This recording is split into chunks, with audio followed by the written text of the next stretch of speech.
So, has anyone ever had their parents have a conversation with them about that? Yes? My mom told me to always do what they say Okay, always do what they say. and to ask like why they get pulled over. To ask why you got pulled over. Okay. Anyone else have that conversation? Yes? My driver's ed instructor told me to put my hands on the wheel and like to not make any hasty movements and wait wow. until they tell you to put the window down to actually put it down. Oh, wow, okay.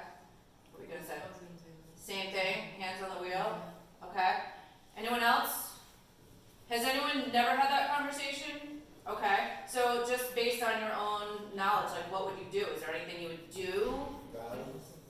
Yeah, it's just gonna be respectful, but Listen to the music for a second. if they want me to do something that like sounds like I can't do nothing, and they want me to do something, I'm gonna ask them why.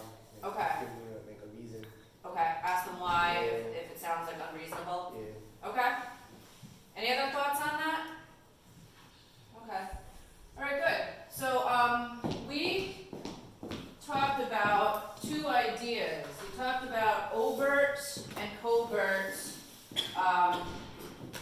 racism as being one of the ideas that's presented in this novel. What we're going to do is we're going to keep track of examples of overt and covert racism. And the situation that we begin with in this book is related to the do now. It involves the police pulling someone over. It involves a whole scene. So keep in mind what you were thinking about in terms of those conversations that you've had or haven't had with parents about what to do when you get pulled over.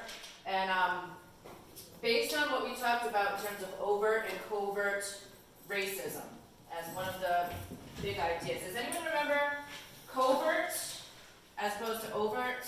Yes? Covert is like undercover. Okay, good. Undercover and not obvious, right?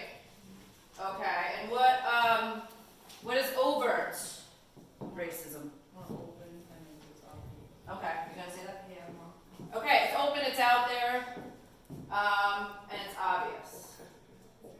Okay, as we read chapter 1, I want you to not only pay attention to the situation that we discussed in the do now, but also I want you to identify examples of overt versus covert racism, okay? And I want you to keep track of that as we read. Okay, so I'd like everyone to open up to chapter 1. Everyone have a book?